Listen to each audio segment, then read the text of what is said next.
It's 2 a.m., your kid is burning up, and you just realized the medicine cabinet is empty. 5 years ago, you grab your keys. You drive 3 minutes down the street. You walk into a pharmacy that's open at 2 in the morning because someone decided that mattered. That pharmacy is gone now. It didn't close because it was doing something wrong. It closed because a company in Seattle decided it was more profitable if you had nowhere else to go.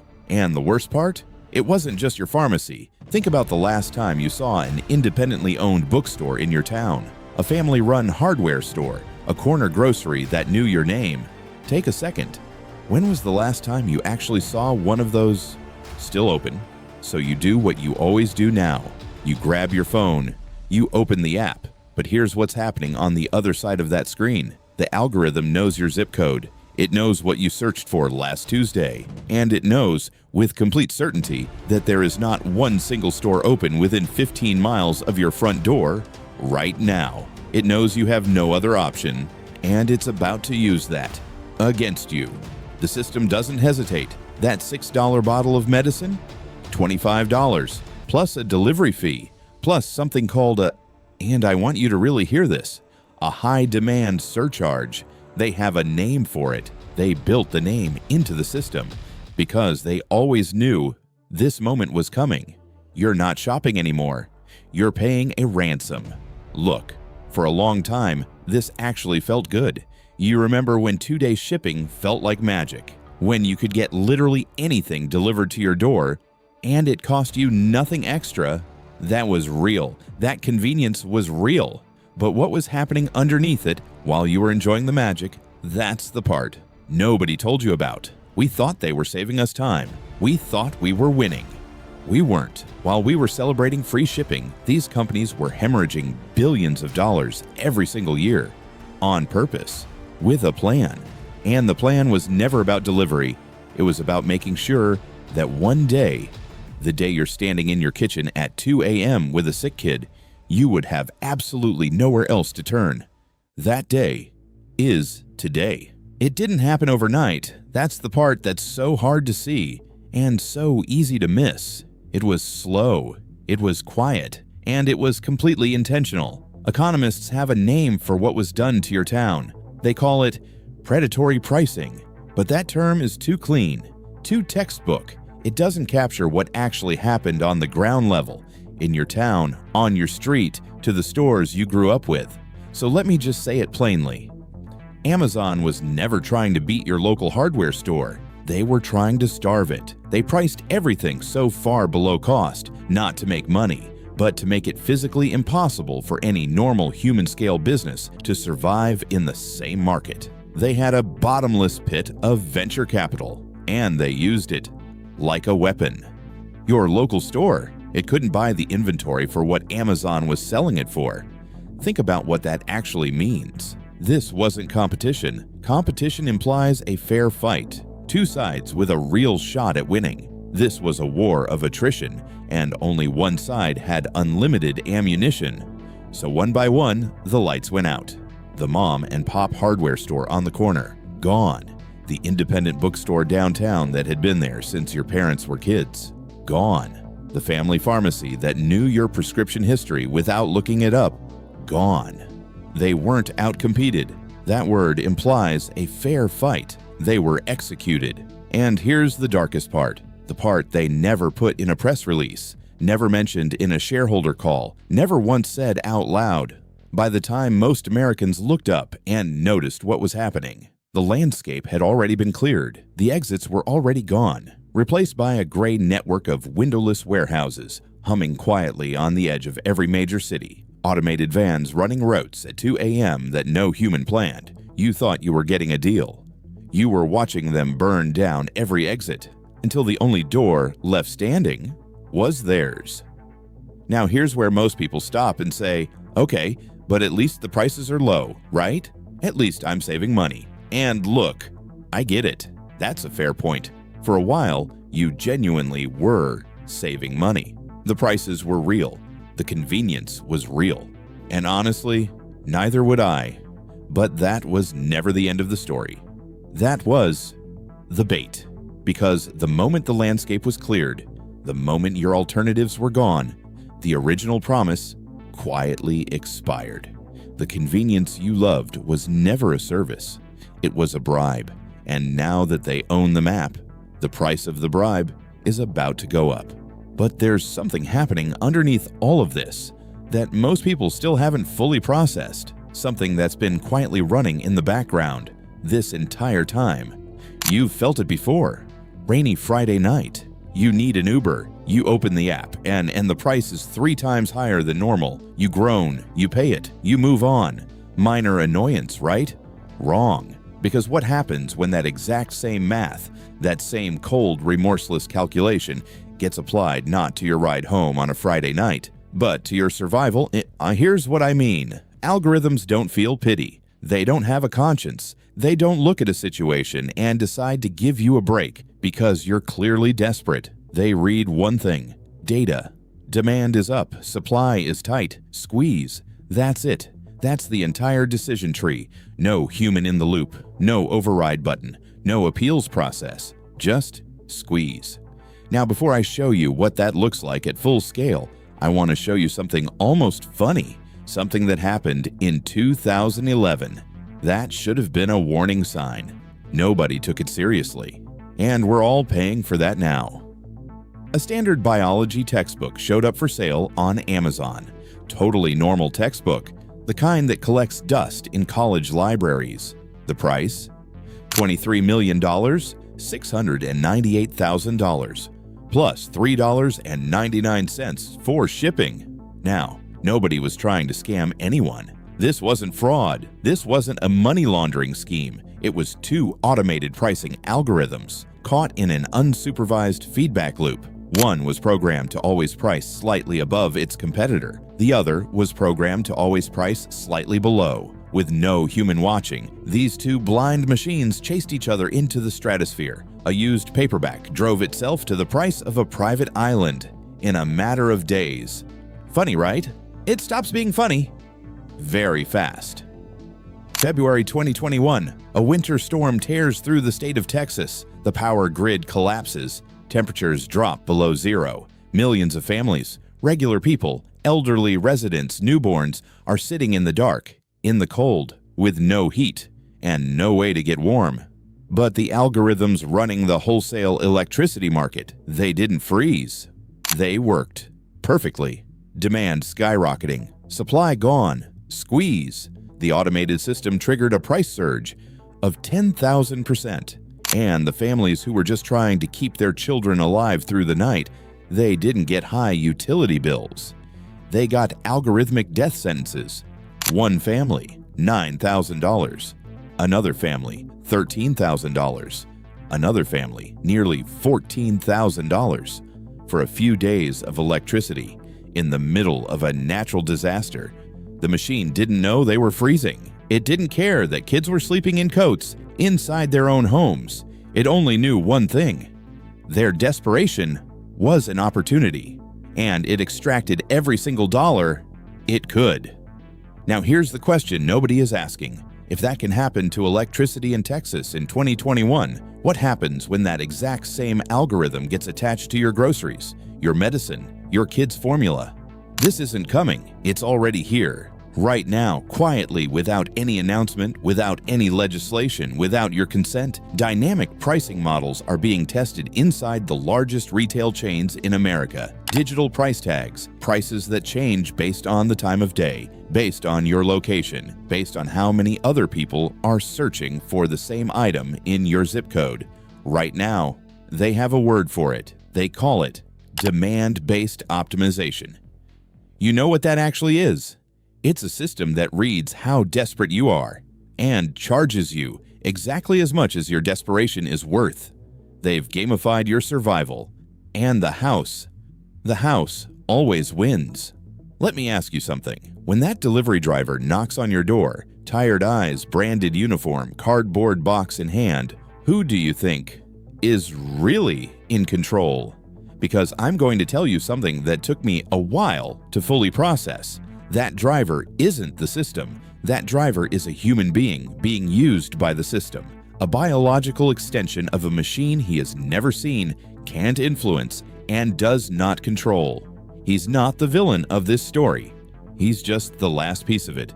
You can actually see, because the real power in this story, it doesn't wear a uniform, it doesn't drive a van, it doesn't have a face, and there's a very good chance you have never once heard its name. I want you to say this out loud. Prologis. Probably never heard of them, right? That's not an accident. Prologis is not a tech company. They don't have a cool logo. They don't run Super Bowl ads. They don't have a founder who does TED Talks about changing the world. They just own the world. Specifically, they own the buildings. Billions of square feet of industrial real estate scattered across every major city in America. Those massive gray concrete boxes you drive past on the highway without a second glance. The windowless warehouses sitting just outside every major metro area. You've passed them 1,000 times. You never thought about who owned them. But here's why that matters. Every single thing you order online, your medicine, your groceries, your kid's birthday present, your elderly parent's prescription, every single one of those items has to physically pass through one of those buildings before it reaches your front door. Prologis doesn't make anything. They don't sell anything. They don't ship anything. They just own the pipes. And when you own the pipes, you don't need to be in the business of selling water. You just need to make sure everyone stays thirsty. Now meet the other half of this operation. Blackstone, the largest private real estate investment firm on the planet. You might have heard the name. You probably don't know the full picture, because while Prologis owns the warehouses your packages flow through, Blackstone has been quietly buying up the homes you live in, single-family homes, apartment complexes, entire neighborhoods. The same financial architecture that controls where your packages are stored is moving into controlling where you sleep at night. But here's where the trap closes completely. Concrete is dumb without a brain. Real estate is just land without intelligence. That's where Amazon Web Services walks in.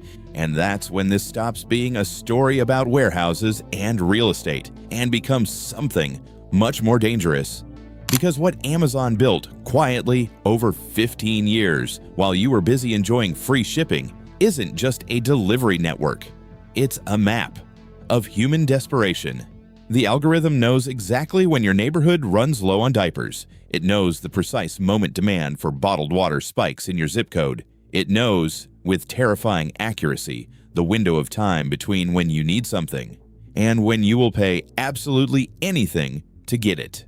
And it uses that window every single time, without hesitation, without mercy. The same intelligence that tracks a driver's every move, docking his rating in real time for taking a 30-second bathroom break, is the same intelligence calculating the exact price ceiling your desperation will tolerate tonight. This isn't logistics anymore. It's a machine that has learned the shape of your desperation, and it is monetizing that shape at scale every second of every day without you ever knowing it's happening. Now here's what Prologis, Blackstone, and Amazon have done together that no cartel in history has ever successfully pulled off. In the old economy, its monopolies controlled one thing. Standard Oil controlled petroleum. Carnegie controlled steel. The railroad barons controlled transportation. They were powerful, but they were also visible. You could point at them. Regulators could identify them. Courts could break them up. This cartel is different because they don't control a product. They control the last mile, that final stretch between the warehouse and your front door. The most expensive, the most complex, the most strategically critical segment of the entire supply chain. Whoever owns that mile owns the relationship between every product on Earth and every human being who needs it. And right now, a small handful of companies own that mile entirely. Your food flows through their turnstiles. Your medicine flows through their turnstiles. Your kid's formula flows through their turnstiles. Your elderly parent's prescription flows through their turnstiles. And when you own the only pipeline left, you don't just control the delivery window. You earn the right to decide unilaterally, without appeal, without competition, how much a desperate population will bleed to access it. There's a word for that kind of power. It's not capitalism, It's not even monopoly. In the traditional sense, it's feudalism. Except the castle is a data center, the land is a logistics network, and the serfs, are checking their phones right now, waiting for a delivery notification, not realizing they're living inside the estate. For the last 100 years, the American dream was built on one word: ownership. You bought your home, you bought your car, you walked into a store, handed over money, and walked out owning something completely, permanently. No monthly fee. No algorithm standing between you and the thing you just paid for. No terms of service you had to agree to, just to keep the lights on. That world is gone. And here's the thing. It didn't disappear by accident, because the smartest people in Silicon Valley figured something out about ownership a long time ago. Ownership is finite. You buy a hammer once. You buy a couch once. The transaction ends. The relationship ends. The revenue ends. But rent is forever. And the most ruthless business pivot of the last 20 years was the moment these companies realized they could turn the basic act of human survival into a subscription. Look around your living room right now. Really look. That smart speaker on your counter that anticipates what you need before you've consciously thought it. The subscription boxes showing up every week like clockwork. The apps. The same apps that spent a decade killing your local infrastructure, now charging you a monthly fee for the privilege of the convenience they made you dependent on in the first place. Amazon Prime, DashPass, Uber One, Instacart Plus. Say those names slowly and really hear them for what they are. These are not loyalty programs. These are not gifts. These are toll bridges built on the only roads left standing after the Scorched Earth campaign was finished. You want access to your own supply chain?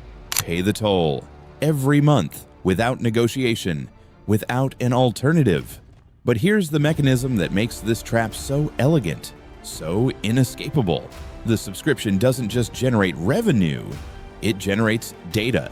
Every month you stay subscribed, the algorithm learns more about you, your consumption patterns, your peak anxiety windows, the exact categories where your price sensitivity completely collapses, where you will pay anything, because the alternative is unthinkable.